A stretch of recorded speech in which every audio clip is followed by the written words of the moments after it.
देखिए हम लोग आज पढ़ेंगे त्रिकोणमिति। ठीक है, त्रिकोणमिति में सबसे पहला चैप्टर है, कहता है त्रिकोणमिति का परिचय। हम लोग ये जानेंगे कि त्रिकोणमिति पहले नंबर की किस त्रिभुज पर आधारित है।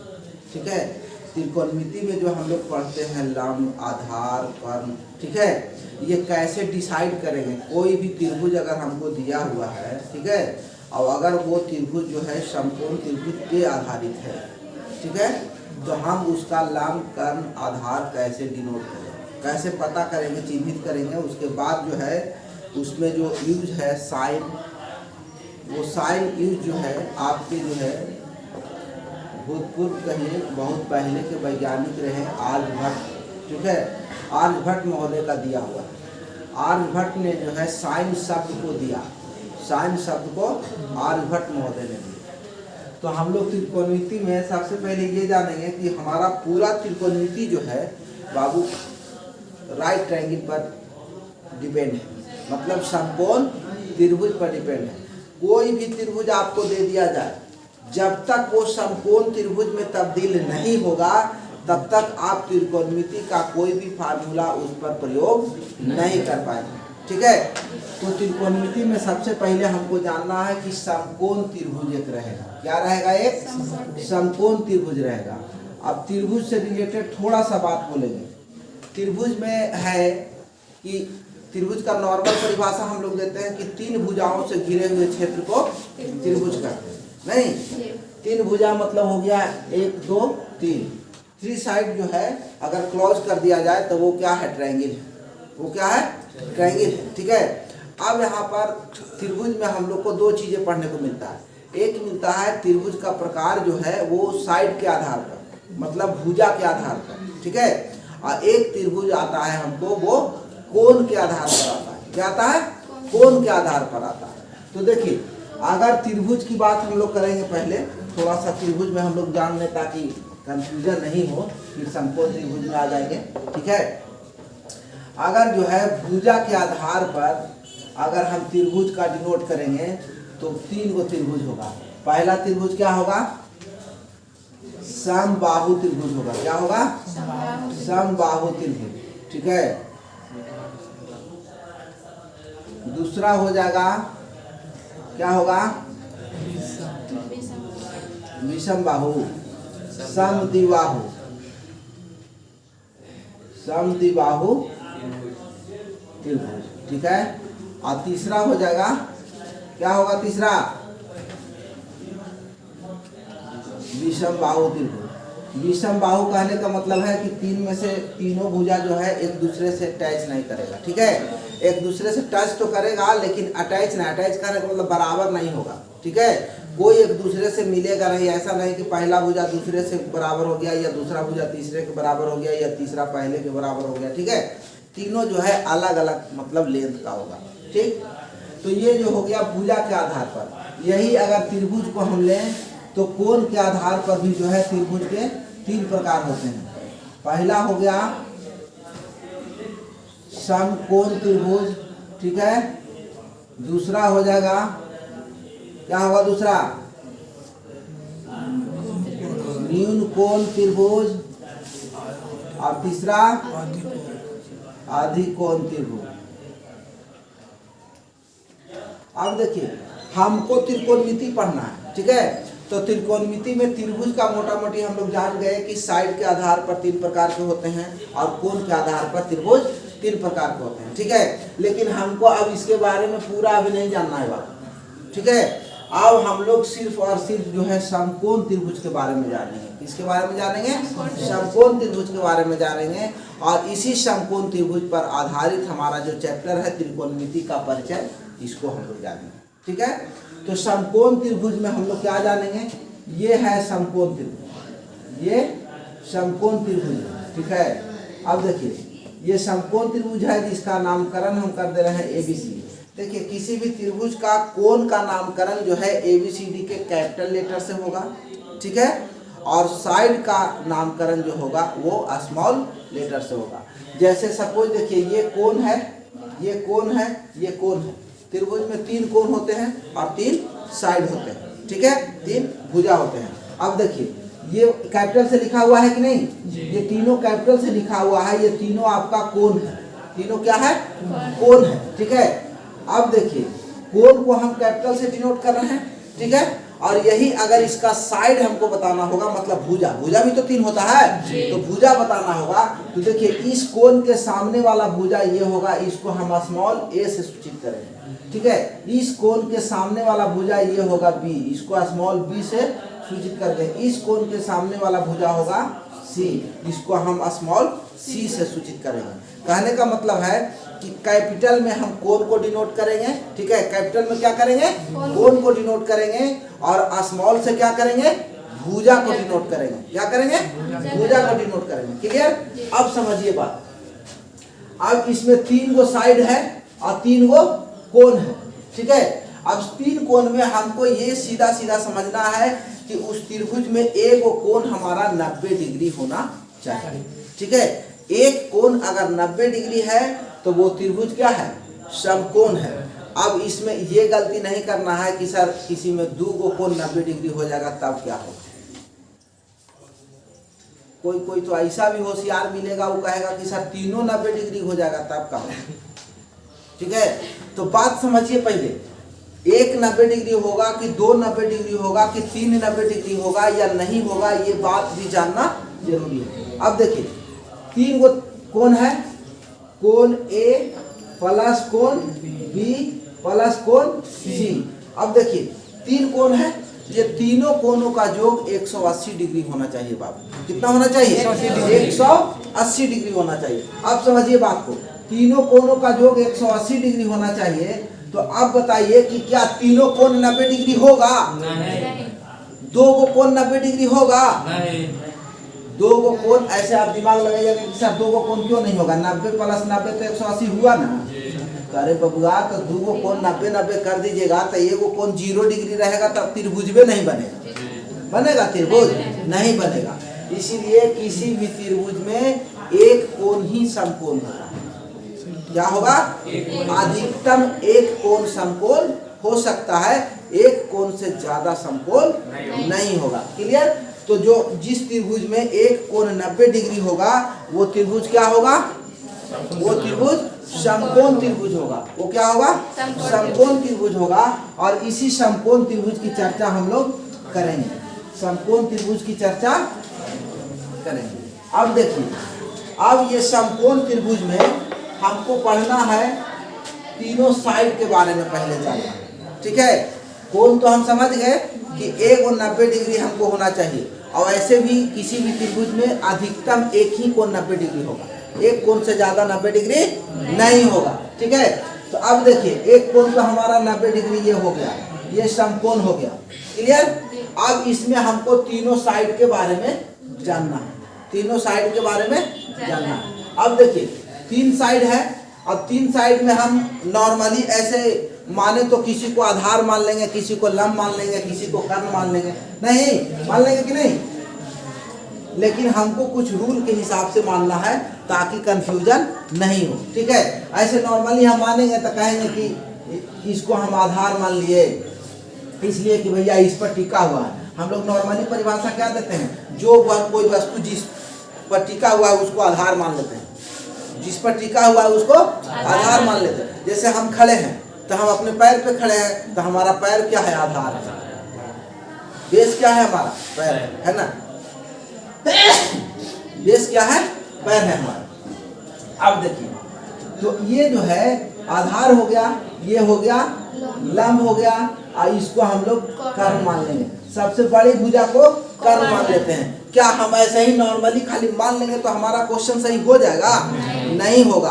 हमको कोण को भी जो है उसमें शामिल करना होगा, और कोण के आधार पर हमको आधार, लंब और कर्ण को डिसाइड करना होगा।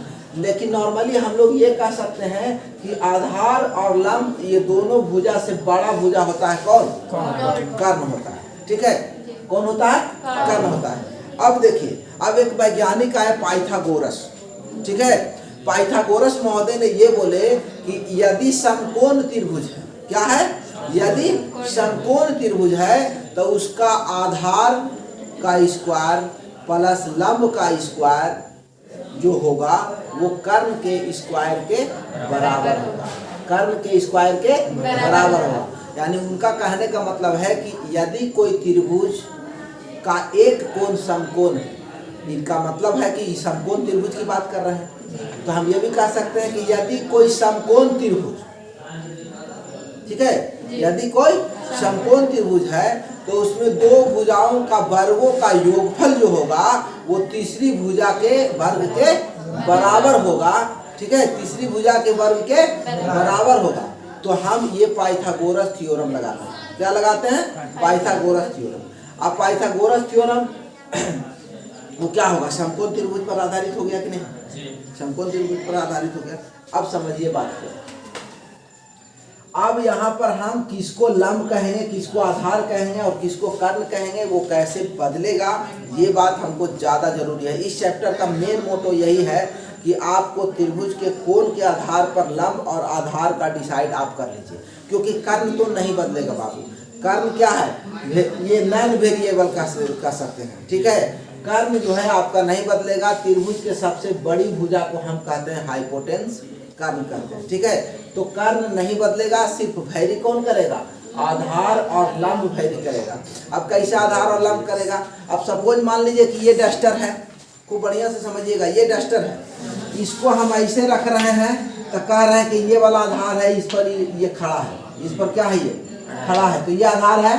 लेकिन अगर इसको हम ऐसे कर दिए तो आधार हमारा कौन होगा? ये वाला ना होगा। तो देखिए, कहने का मतलब है कि इसको जब ऐसे रख रहे हैं तो ये आधार है, अगर इसको हम ऐसे रख रहे हैं तो ये आधार होगा। देखिए, तो अब यहाँ पर देखिए, ये आधार दोनों में अंतर है कि नहीं? ये आधार का लेंथ कम है, ये आधार का लेंथ ज़्यादा है। अब बात समझिए, अगर ये आधार है तो ये वाला लंब होगा, समझ रहे हैं? उसी तरह से अगर यहाँ पर ये आधार है तो ये वाला लंब होगा। यानी कहने का मतलब ये है कि आप जो है उसको कैसे इस्तेमाल कर रहे हैं, उस त्रिभुज को, उसके आधार पर आपका लंब और आधार क्या करेगा?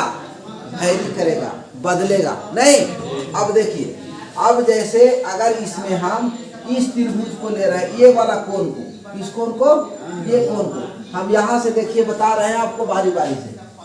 पहला कंडीशन में हम ले लिए इस त्रिभुज को, इसमें हम इसका नामकरण कर लिए ABC, ठीक है। अब देखिए, इस कोण को हम मान लिए थीटा। थीटा इसलिए मान लिया जाता है, वो आधार है। आप थीटा नहीं मान करके आप कुछ XYZ में से कोई लेटर भी मान सकते हैं, ठीक है। अब देखिए, इसको अगर थीटा हम मानते हैं तो इसका आधार ये होता है। क्या होता है?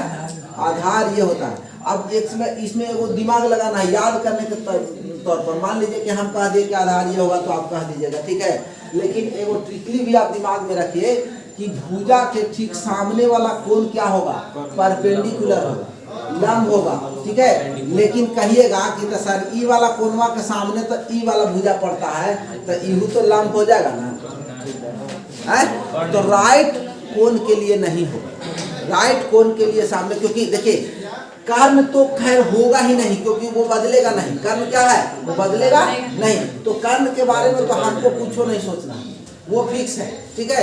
बाकी हमको सिर्फ दो भुजा का वेरिएशन होगा, सिर्फ लंब और आधार का होगा। तो अगर ये कोण है तो ये क्या हो जाएगा?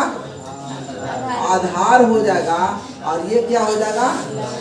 लंब हो जाएगा। और ये तो हमारा कर्ण है, ये तो बदलेगा नहीं। ये फर्स्ट केस में हो गया, ठीक है, फर्स्ट केस में। अगर हमको सेकंड केस में देखना हो, ठीक है, सेकंड स्थिति, तो सेकंड स्थिति में देखिए कि ये जो है त्रिभुज है, अगर इसका नामकरण वही है जो सेम एकदम ABC, ठीक है। ये वाला कोण को हम थीटा मान रहे हैं, इस कोण को हम थीटा मान रहे हैं, तो हमारा अब यहाँ पर वैरी कर जाएगा, ये हो जाएगा आधार। क्या? हाँ, तब तो समझ गए आप। इस कोण और इस कोण, दोनों कोण के लिए ये आधार होगा, ठीक है। ये आधार होगा और ये क्या होगा? लंब होगा, ठीक है। अब तीसरा केस में आइए, थर्ड केस। थर्ड केस में हम इसको ले लेते हैं, ये इसको हम मिटा दिए, चलिए, ठीक है। अब देखिए, अगर हम ये वाला कोण को थीटा मान रहे हैं तो बात समझिए बाबू, हम इसको तो वैरी नहीं ना करेंगे, करेंगे इसको नहीं करेंगे, हाइपोटेनस हमारा बदली नहीं होगा, तो क्या होगा, यही वाला भुजा ना होगा। तो ये वाला भुजा अब जो है ये भी कह सकते हैं कि कोण के जस्ट बगल वाला साइड होगा वो क्या होगा, आधार होगा। लेकिन कर्ण से हमको नहीं रिलेशन करना है, कर्ण से रिलेशन नहीं करना है। तो ये वाला कोण है तो ये क्या हो जाएगा, आधार हो जाएगा। और आधार और लंब कोण हमको वैरी करना है, तो दूसरा जो बचेगा वो क्या होगा, वो लंब हो जाएगा सीधा, ठीक है। और बाकी कर्ण को तो हमको कुछ करना ही नहीं है। देखिए तीनों में कर्ण वही है, कर्ण में हम कोई परिवर्तन किए हैं, हम सिर्फ और सिर्फ जो है लंब और आधार को बदल रहे हैं, लंब और आधार को बदल रहे हैं। तो सीधी सी बात समझना है कि अगर ये कोण है, ठीक है, तो इसके बगल वाला भुजा कौन है, ये है, क्योंकि कर्ण को तो लेना नहीं है हमको, तो कर्ण को छोड़ दिए, तो इसके बगल वाला भुजा हो गया ये आधार। अगर ये कोण है तो इसके लिए दोनों बगल वाला है, ठीक है, लेकिन हम सामने वाला भुजा से तो कोई मतलब नहीं रखेंगे, ठीक है। तो यहाँ पर जो है भी आधार ये होगा। सीधी सी बात आप ये समझिए, एक त्रिभुज में एक मतलब शॉर्ट ट्रिक टाइप का समझिए कि अगर आपका नीचे वाला भुजा में दोनों कोण, कोई भी कोण हो, चाहे ये कोण हो चाहे ये कोण हो, ये दोनों कोण के लिए आधार हमारा यही होगा और ये लंब होगा, कर्ण को तो कुछ करना नहीं, ठीक है। तीसरा कंडीशन में एक मतलब दो गो बात याद रखना, एक गो बात याद रखना है कि अगर नीचे में ये दोनों कोण है तो आधार ये होगा, और दूसरा बात याद रखना है कि यदि ऊपर से कोण चला गया, यदि ऊपर को कोण को आधार मान रहा है, ठीक है, तो इसके जस्ट बगल वाला भुजा क्या होगा, आधार होगा, क्योंकि हम और उसका बचा हुआ क्या होगा, लंब होगा। कर्ण को हमको कुछ बदलना नहीं, ठीक है। अब देखिए, तो अब इसमें जो है तीन वो हम लोग साइन यूज करते हैं, एक यूज करते हैं साइन थीटा, दूसरा यूज करते हैं कॉस थीटा, और तीसरा यूज करते हैं टैन थीटा, ठीक है। अब बात समझिए थोड़ा सा, ये तीनों जो है इसके ठीक जो है कह सकते हैं कि सौतेला भाई है, तीनों का एक वो सौतेला भाई है, तीनों का एक वो सौतेला भाई है। इकर सकलवा से उल्टा है, सकल थोड़ा सा डिफरेंस है, ठीक है।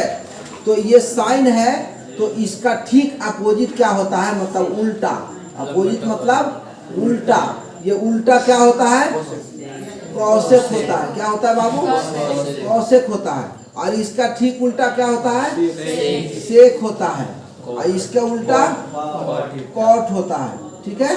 अब समझिए बात, इसका मतलब है कि इसका उल्टा ही हो रहा है तो सब कुछ में ना उल्टा हो जाएगा जी। तो ये जो भी इसका रेशियो होगा, इसका उल्टा कर देंगे तो इसका रेशियो मिल जाएगा। अगर इसको जो होगा रेशियो इसका उल्टा कर देंगे तो हमको इसको हो जाएगा, और इसका उल्टा कर देंगे तो हमको इसको हो जाएगा। इसका मतलब है कि हमको 6 को याद करे की जरूरत नहीं, हमको याद करना है 3 को, नहीं 3 को हम याद करेंगे, तीनों ओरिजिनल वाला को डुप्लीकेट को नहीं, ठीक है। ये इसका डुप्लीकेट है कि नहीं, तो ये 3 को हम याद रखेंगे, साइन कॉस और टैन का रेशियो हम याद रखेंगे, हमको कॉसेक सेक और कॉट का रेशियो मिल जाएगा। नहीं, अब बात समझिए, हर एक कंडीशन के लिए कैसे कैसे फार्मूला वैरी करता है ये बात हमको बताइए, क्योंकि फार्मूला रटना नहीं है, फार्मूला को रटना नहीं है, आप बेहतर तरीका से समझ लीजिए, खाली समझ में आ जाएगा, फार्मूला याद रहेगा, ठीक है। अब रटिएगा, भुला जाइएगा, कंफ्यूजन में गलती लिख डालिएगा, समझे रहिएगा। अगर नहीं भी याद रहेगा तो सूत्र के आधार पर, फिगर के आधार पर किसी तरह आप उसको शुद्ध लिख लीजिएगा, ठीक है। अब देखिए, अब ये पहला कंडीशन हम ला रहे हैं, ठीक है, ये पहला कंडीशन यहाँ पर लिख रहे हैं इसके लिए, ठीक है, साइन थीटा। तो साइन थीटा बराबर क्या होगा, तो ये साइन थीटा का सूत्र आपको याद रखना है नॉर्मल, अभी इस पे ज्यादा थ्योरी नहीं बताएंगे, ठीक है। इसका याद रखना है सीधे, ये होता है लंब बटा कर्ण, ठीक है।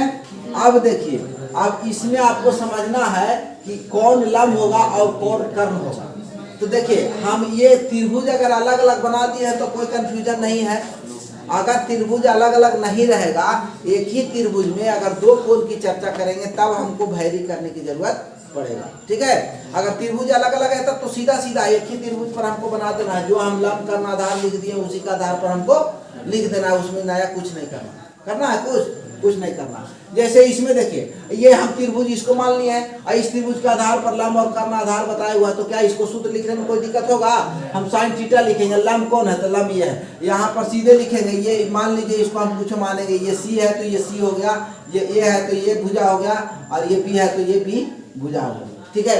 या हम ऐसे कर सकते हैं, ए बी सी छोड़ दीजिए, हम लिखेंगे आधार को बेस लिखेंगे बाबू, परपेंडिकुलर को बी लिखेंगे और हाइपोटेन्यूस को एच लिखेंगे, ठीक है। तो अब यहाँ पर हम लिख सकते हैं ना, क्या लिखेंगे? P बटा H, लेकिन P बटा H सबके लिए होगा, P बटा H सबके लिए होगा। लेकिन अगर इसके लिए खाली कहेंगे तो P बटा H हम नहीं लिखेंगे, यहाँ क्या लिखेंगे? हम लिखेंगे AB बटा क्या लिखेंगे? AC लिखेंगे, AB बटा AC लिखेंगे नहीं? देखिए ये AB बटा AC लिखेंगे इस त्रिभुज के लिए। P बटा H तो सब में काम कर जाएगा ना, वो तो नॉर्मल फार्मूला हो गया। आप नॉर्मल फार्मूला इसका P बटा H समझ लीजिए, ठीक है। अब देखिए, अब इसके आगे होगा cos थीटा, तो cos थीटा होगा तो फिर इसका होगा आधार बटा कर्ण होगा, आधार बटा कर्ण होगा। तो देखिए आधार बटा कर्ण होगा, तो अब यहाँ समझिए आधार यहाँ क्या है? BC है और ये कर्ण कितना है? AC है, लिखेंगे BC बटा AC, BC बटा AC। और ये नॉर्मल फार्मूला जो है इसको थोड़ा सा इधर लिख दें सेकेंड केस, ठीक है। यहाँ पर हम लिख सकते हैं P बटा H, यहाँ लिख सकते हैं B बटा H नहीं, और tan थीटा तो क्या हो जाएगा? लंब बटा आधार हो जाएगा, ठीक है। तो लंब बटा आधार होगा और इसको हम क्या लिखेंगे? लंब बटा आधार यानी AB बटा BC, AB बटा BC, ठीक है। और इसको हम लिख देंगे P बटा B। तो यही सूत्र ना फिर इसके अपोजिट हो जाएगा, जो इसका हो जाएगा कि नहीं? ठीक, इसके अपोजिट हो जाएगा। अब जैसे कौशिक को लिखेंगे तो कौशिक को क्या हो जाएगा बाबू? इसका अपोजिट लिखेंगे तो इसका अपोजिट लिख देंगे तो H बटा क्या होगा? P हो जाएगा। इसका अपोजिट करेंगे तो क्या होगा? H बटा B हो जाएगा और इसको अपोजिट करेंगे तो क्या होगा? B बटा P हो जाएगा। नहीं, अब देखिए मेन इसमें सूत्र तो 3 ही है, सूत्र में ज्यादा कुछ नहीं है, ठीक है, सूत्र 3 ही है। अब यहाँ समझना हमको मेन रूप से खाली ये कोण था अलग अलग, ठीक है। अब इसको जरा इसको नोट कीजिए, ठीक है, और नोट करने के बाद जो है हम आगे आपको देखिए। अब आप लोग जो है इसके आधार पर बताइए, ये जो है बड़ा त्रिभुज बनाते हैं, ठीक है। इस त्रिभुज में ABC, ठीक है।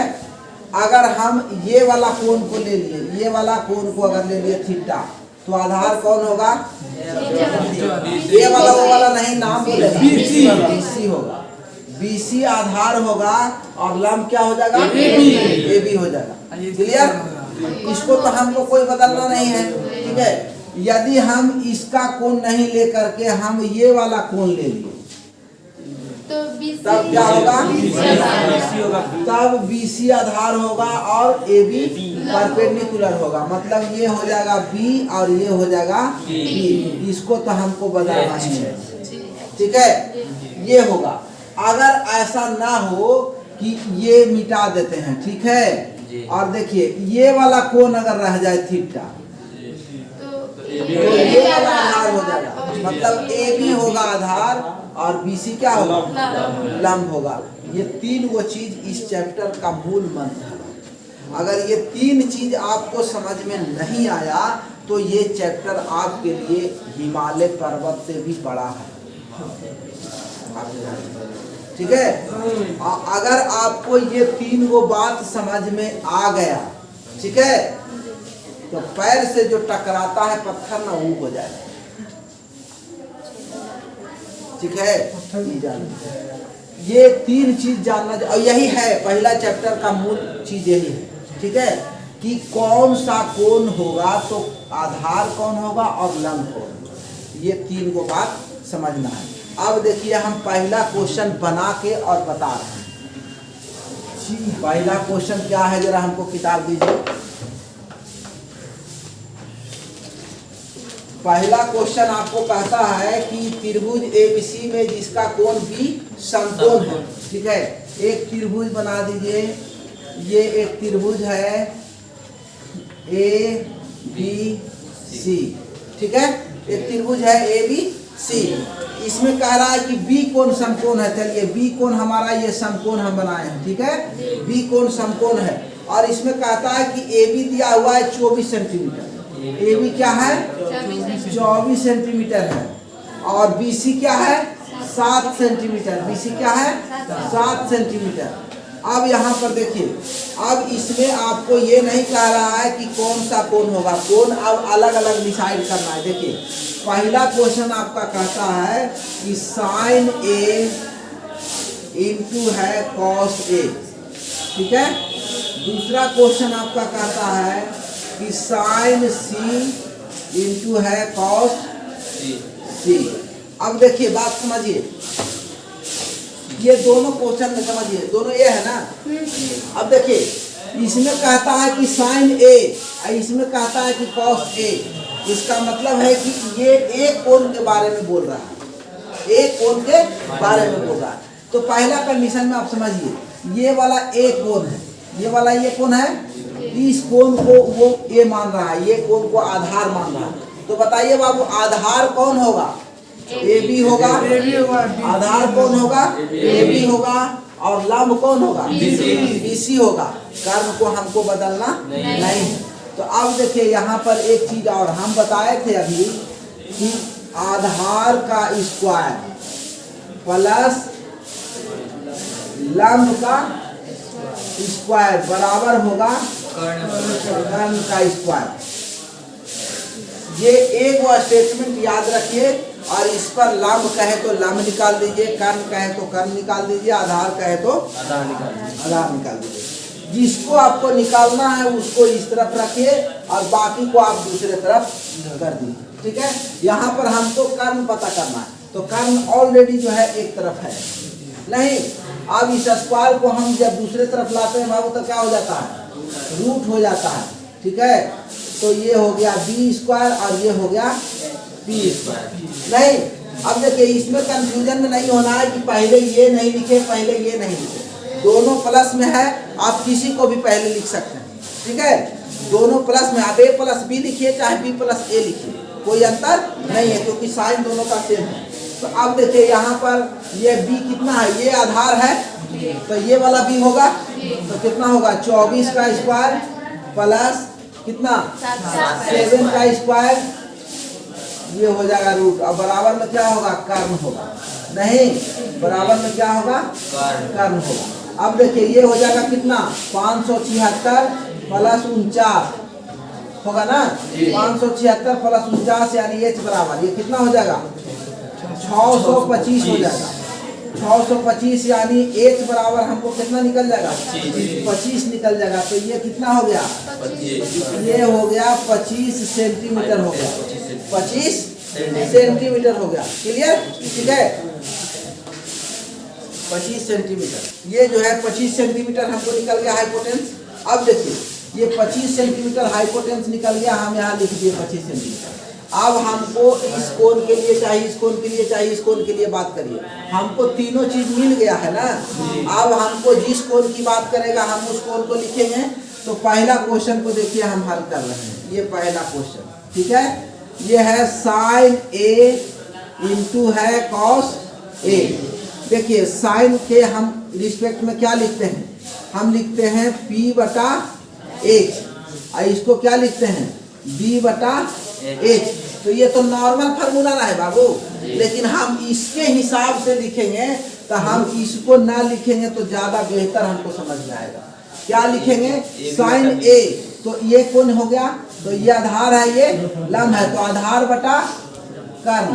तो क्या लिखेंगे AB बटा AC, गलती लिख दिया, हाँ ठीक है, लंब बटा कर्ण।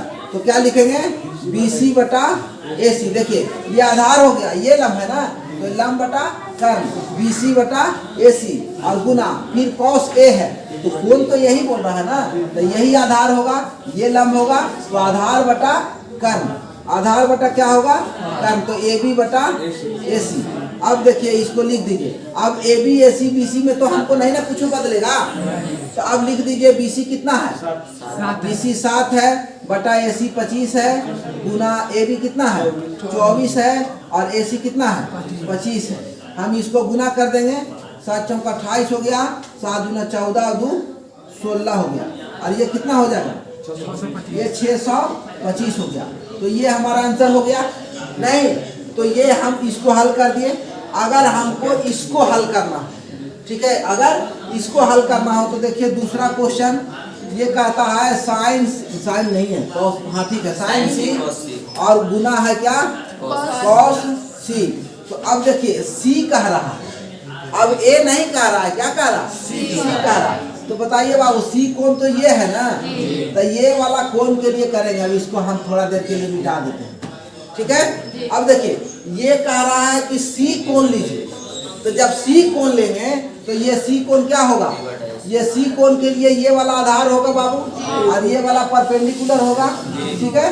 तो अब इसके आधार पर हम लिखेंगे, तो साइन का फार्मूला होता है लंब बटा कर्ण। तो ये आधार हो गया, ये हो गया लंब और ये हो गया कर्ण। तो लिखेंगे ए बी बटा ए सी और फिर गुना लिखेंगे कॉस सी।